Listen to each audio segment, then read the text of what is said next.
요한복음 11장은 예수님께서 행하신 7가지 표적 중에 가장 최고의 하이라이트, 죽은 나사로가 살아나는 놀라운 사건을 기록하고 있습니다.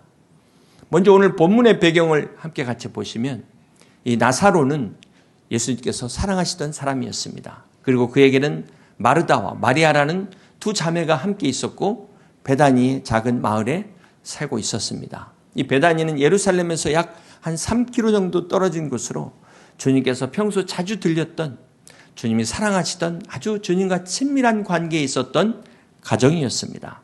그런데 이 가정에 위기가 찾아왔습니다. 바로 나사로가 위중한 병이 든 것입니다. 그런데 문제는 이때 정작 주님이 계시지 않았다는 것이죠. 주님은 어디에 계셨을까요? 앞에 요한복음 10장에 보면은 유대인들이 예수님을 돌로 치려 했기 때문에 주님이 어쩔 수 없이 그들을 피해 요단강 건너편으로 가신 그런 상황이었습니다.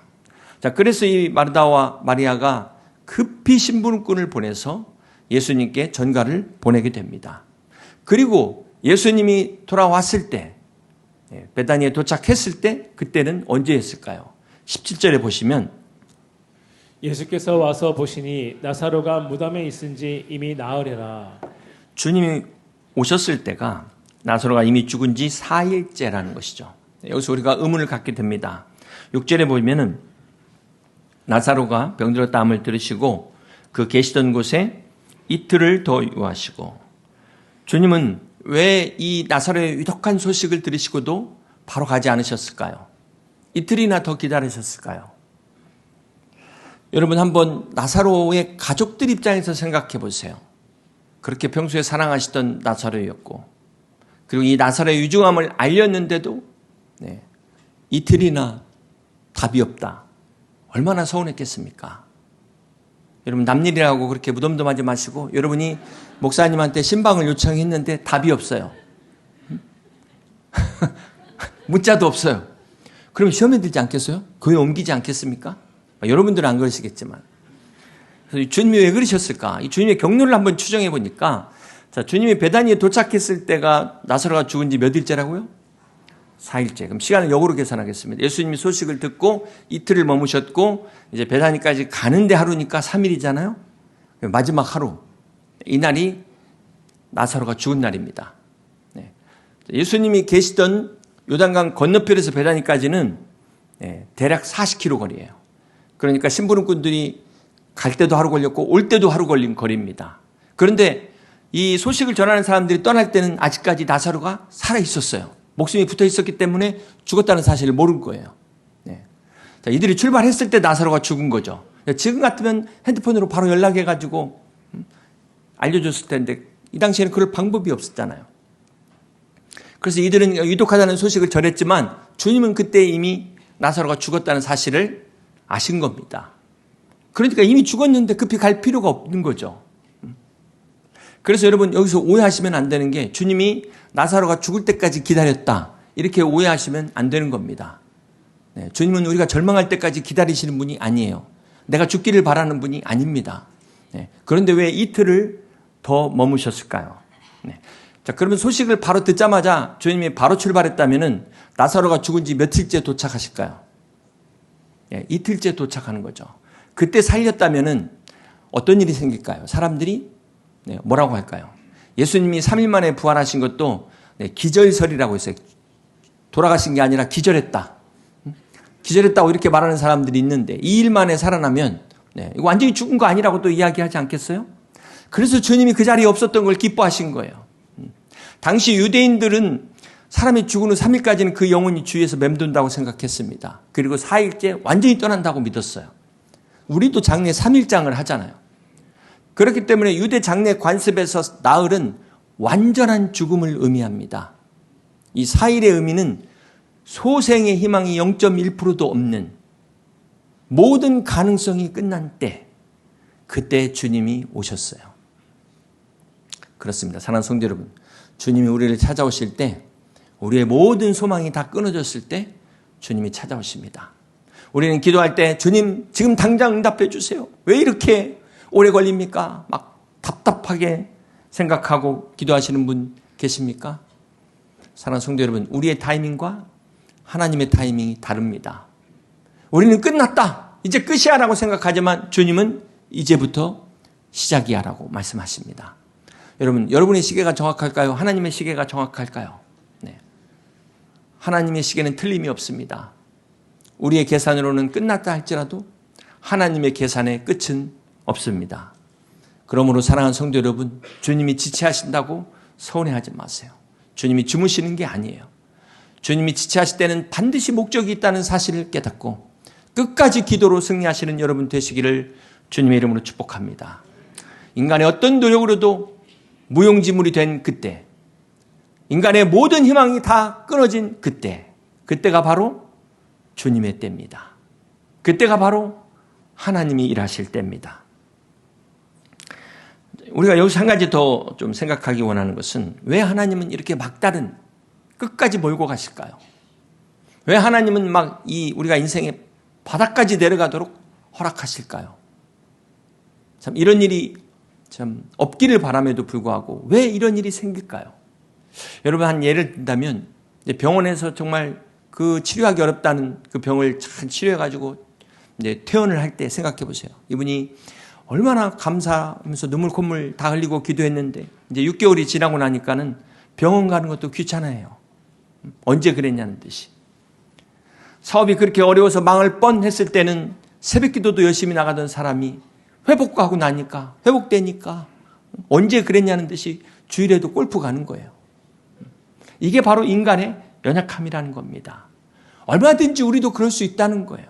쉽게 얻은 것일수록 쉽게 잃어버리고 잊어버리는 것입니다. 그래서 하나님께서 때로 우리로 하여금 철저히 바닥까지 내려가게 하시는 겁니다. 여러분, 제일 위험한 사람이 완전히 깨지는 게 아니라 어설프게 깨진 사람이 위험해요. 우리가 깨질 때는 완전히 깨져야 된다. 그래야 하나님의 능력을 경험하게 되는 것입니다. 그렇지 않으면 거기서 결국 자기를 자랑해 버리게 돼요. 자기가 드러나게 되는 겁니다. 사랑하는 성도 여러분, 참 안타까운 것은 우리가 사랑하기도 부족한 세상이고 우리가 축복받기도 부족한 시간인데 왜 이렇게 미워하면서, 왜 이렇게 고난받으면서 이렇게 살면 하나님 앞에 벌받지, 같은 하나님을 경험하는데 전혀 다른 천국과 지옥을 경험하고 있지 않습니까?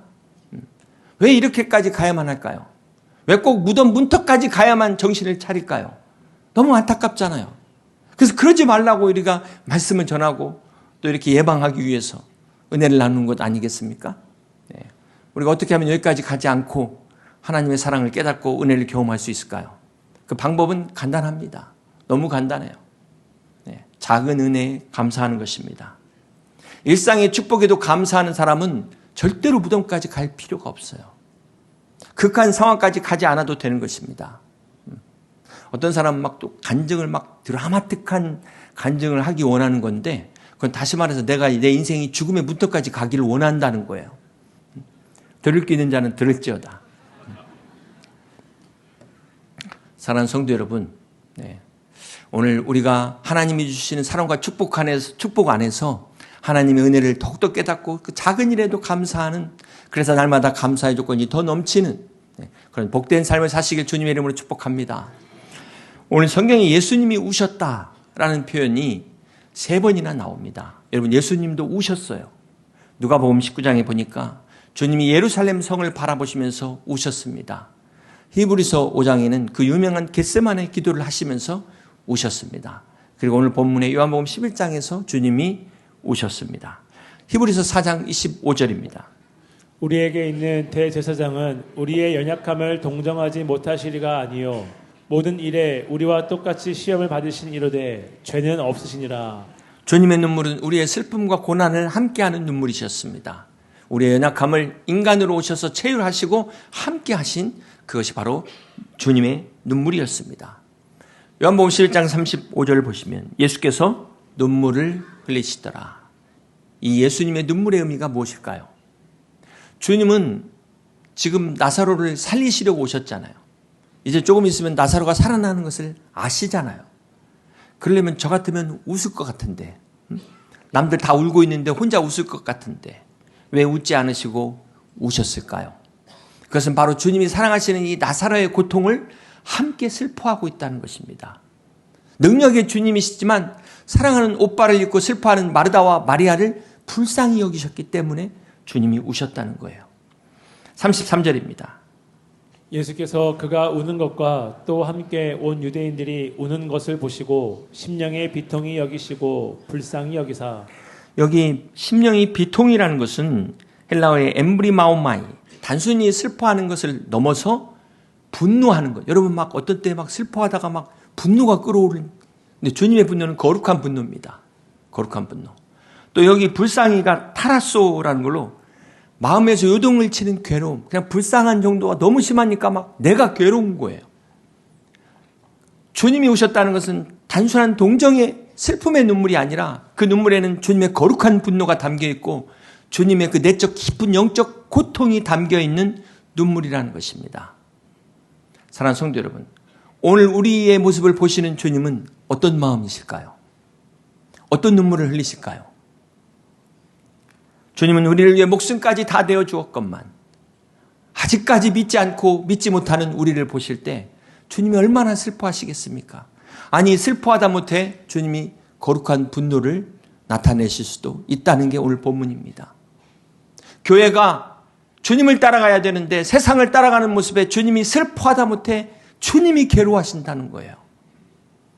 저는 우리 교회가 세상을 따라가는 교회가 아니라 고통받는 사람들과 함께 할 수 있는 주님의 공동체가 되기를 주님의 이름으로 축복합니다.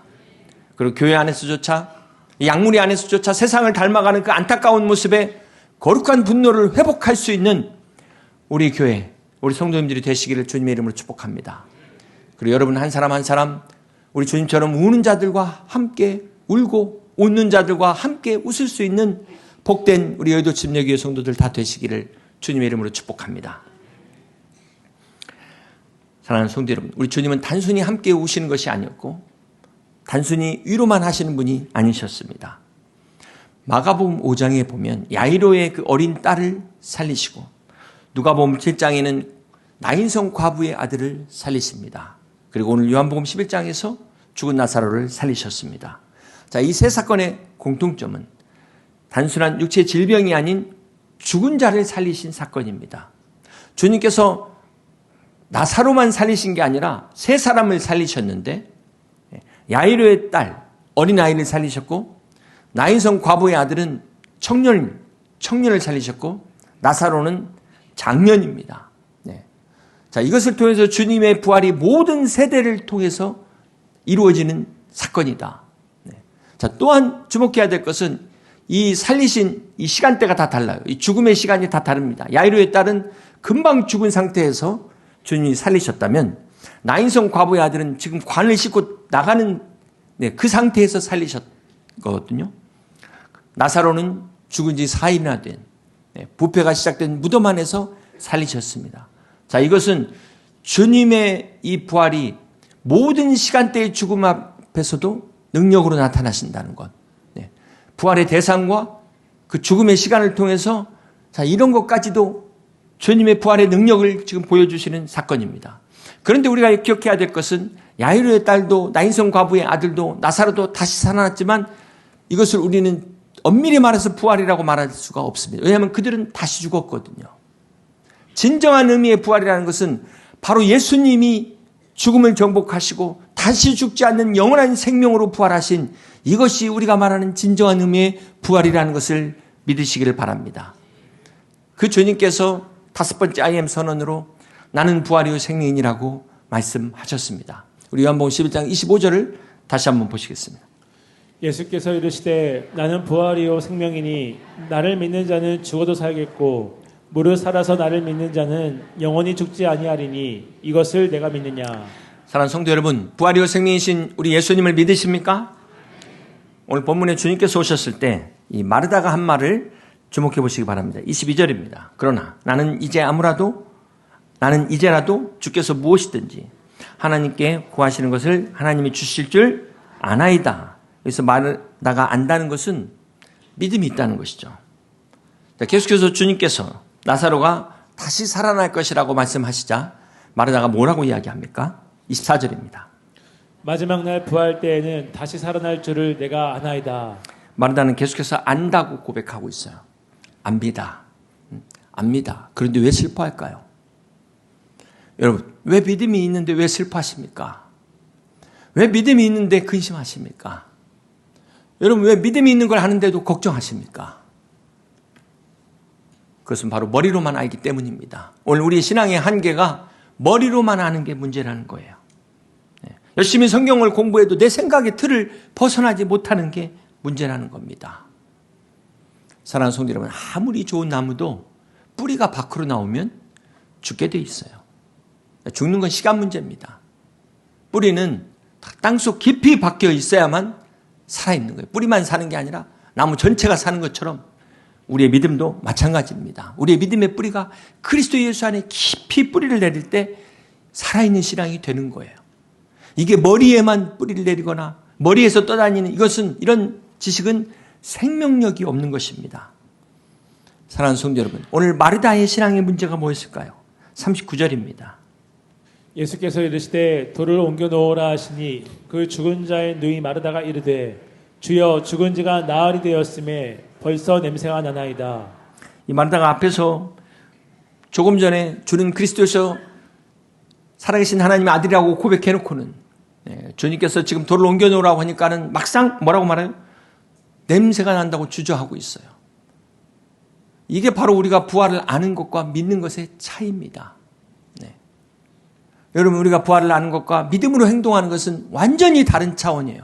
내가 안다고 해서 부활의 믿음이 있다고 착각하지 말라는 것입니다. 사랑하는 성도 여러분, 왜 주님이 죽은 지 나흘이나 된 이 상황에서 돌을 옮기라고 하셨을까? 믿음은 결단입니다. 믿음은 행동이에요. 우리의 이성과 경험과 상식을 뛰어넘는 결단을 요구합니다. 자, 그렇게 볼 때 사실 마르다의 신앙은 어떤 신앙이었을까요? 입으로는 압니다, 믿습니다 고백하면서 실제로는 믿지 않는 신앙이었어요. 물론 마르다는 마지막 날 부활을 믿었습니다. 그러나 지금 무덤 앞에 서 계신 예수님의 부활은 믿지를 못했다는 겁니다. 내세의 천국은 믿으면서도 오늘 지금 나의 삶 속에서 역사하시는 주님의 능력은 의심하는 신앙, 이게 마르다의 신앙이었어요. 사랑하는 성도 여러분, 혹시 이게 내 모습은 아닐까요? 나의 신앙은 아닐까요? 오늘 본문은 두 사람의 죽음을 소개합니다. 한 사람은 바로 나사로고, 죽은 나사로. 또 한 사람은 또 다른 죽음을 이야기합니다. 마르다와 같이 살아있으나 영적으로 죽은 믿음, 이것을 이야기하고 있습니다. 계시록 3장 1절입니다. 사대교회 사자에게 편지하라. 하나님의 7영과 7별을 가지신 이가 이르시되 내가 내 행위를 아노니 내가 살았다는 이름은 가졌으나 죽은 자로다. 내가 살았다는 이름은 가졌으나 죽은 자로다. 혹시 우리가 살아있으나 죽은 믿음을 갖고 있지는 않습니까? 사랑하는 성도 여러분, 우리 주님의 부활은 2000년 전 역사적 사건으로만 끝난 것이 아닙니다. 미래에 다시 오실 희망으로만 있는 것이 아닙니다. 과거와 미래와 현재, 지금 여기서 역사하시는 현재 진행형이 부활의 역사임을, 부활의 능력임을 믿으시기를 바랍니다. 유진 피터슨의 책 부활을 살라는 책에 보면 부활에 대해서 이렇게 정의를 합니다. 부활은 우리가 경외심을 가지고 바라봐야 할 풍경이 아니라 우리가 매일매일 살아내야 할 우리의 삶이다. 너무 멋있지 않아요? 우리가 막 부활 신비롭게 바라봐야 될 그런 대상이 아니라 그 부활을 우리가 매일매일 붙들고 살아내야 될 삶이 진정한 부활의 의미라는 거예요. 사랑하는 성도 여러분, 오늘 저녁에 여러분 해지면 침대에 들어가서 주무실 거죠? 주무실 거 아닙니까? 그 시간을 편안한 시간으로, 안식의 시간이 될 수 있는 조건은 내일에 대한 기대를 가진 사람만 가능합니다. 만약 오늘 세상을 떠난다면 결코 그것은 편안한 쉼이 될 수가 없어요. 안식이 될 수 없는 것입니다. 마찬가지로 우리가 부활의 믿음이 있는 사람만이 죽음이 공포가 아닌 또 다른 새로운 시작이 될 수 있는 겁니다. 오늘 본문에 죽은 나사로가 무덤에서 나오는 모습이 44절에 기록되어 있습니다. 죽은 자가 수족을 배로 동인 채로 나오는데 그 얼굴은 수건에 쌓였더라. 예수께서 이르시되 풀어놓아 다니게 하라 하시니라. 지금 무덤에서 나온 나사로의 모습을 아주 세밀하게 기록하고 있어요. 이것은 무엇을 말할까요? 무덤에 들어갔다가 나온 나사로가 역사적 사실이라는 거예요. 이게 사실이다. 그걸 지금 자세하게 기록하고 있잖아요. 그런데 보니까 지금 나사로의 몸에 뭐가 척진 갖고 있어요? 그 당시 배로 이 시신을 다 감싼 거예요. 이때 주님께서 풀어놓아 다니게 하라 말씀합니다. 자, 여기서 우리가 놓치지 말아야 될 교훈이 또 하나 있어요. 바로 주님께서 나사로를 살리신 것은 하나님의 능력입니다. 그러나 이 묶인 걸 푸는 것은 오늘 우리에게 그 역할을 맡기셨다는 거예요. 자, 죽은 자를 살리는 것은 결코 우리가 할 수 있는 영역이 아닙니다. 하나님의 영역이지만 살아난 자를 자유케 하는 것은 우리가 해야 될 우리 공동체의 몫이라고 말씀하는 거예요. 우리 교회에 여러분 양무리가 해야 될 일이 바로 이거라는 거예요. 묶어있는 사람들을 풀어주는 거. 거꾸로 묶지 말고 거꾸로 율법으로 묶고 세상의 교훈으로 묶고 그러지 마시고 오늘 주님의 믿음 가운데 이제 무덤에서 나온 자들을 이 배와 수건을 풀어주는 서로 묶고 있는 것을 풀어주는 교회가 되어야 될 줄로 믿습니다. 오늘 여러분의 양무리가 상처의 배를 풀어주고 미움의 수건을 벗겨주고 판단의 올가미를 끊어주고 아멘 할 때까지 정죄의 사슬을 끊어주는 복된 우리 교회 되기를 주님의 이름으로 축복합니다. 오늘 우리 교회가 죄의 사슬에 묶인 자들, 두려움에 포박에 갇힌 자들, 절망의 올무에 걸린 자들을 풀어주는 자유케 하는 부활의 능력이 넘치는 생명이 충만한 주님의 교회 될 수 있기를 주님의 이름으로 축복합니다. 이제 말씀을 정리합니다. 사랑하는 성도 여러분, 세상의 많은 종교와 철학과 사상들은 죽음을 미화합니다. 그러다 보니까 심지어 자살 예천론까지 있어요. 왜 이런 일이 있을까? 저는 역설적으로 죽음을 도피하고 싶은 그 인간의 욕망이 죽음을 미화시키는, 속이는 거죠, 사실은. 성경은 절대로 죽음을 미화시키지 않고 있습니다. 오히려 죽음에 대해서 우리가 인생의 마지막까지 싸워야 될 우리의 대적 원수라고 규명하고 있습니다. 사랑하는 성도 여러분, 오늘 요한복음 11장의 이 나사로의 죽음과 부활은 바로 진정한 그 뒤에 일어날 예수님의 십자가의 죽으심과 부활의 예표 사건이다. 예고편이라는 것 기억하시길 바랍니다. 또한 주님을 믿는 우리 모든 사람들에게 부활을 확증시키기 위한 하나님의 표적이었습니다. 그러므로 여러분, 부활이요 생명 되신 예수님을 믿으시기를 주님의 이름으로 축복합니다. 우리가 비록 죽었다가도 다시 살고 우리의 영혼이 영원히 죽지 않는 이 부활의 약속, 생명의 약속을 믿으시기를 주님의 이름으로 축복합니다. 사랑하는 성도 여러분, 우리가 어떻게 역사적 사실을 믿습니까? 여러분, 이순신 장군 어떻게 믿습니까? 물론 우리가 교과서를 통해서 믿지만 6.25 전쟁도 우리가 여기서 지금 경험하신 분도 이제 많지 않을 텐데 우리가 이것을 의심하지 않는 이유가 무엇입니까? 그 당시 살았던 사람들의 생생한 증언이 있기 때문에 그게 역사서에 교과서에 살려 있는 것 아니겠습니까? 예수님의 부활도 마찬가지입니다. 주님의 부활을 목격했던 그 수많은 사람들, 증인들과 그 제자들의 목숨을 건 순교적 사건, 어떻게 거짓에 자기의 목숨을 바칠 수가 있겠습니까?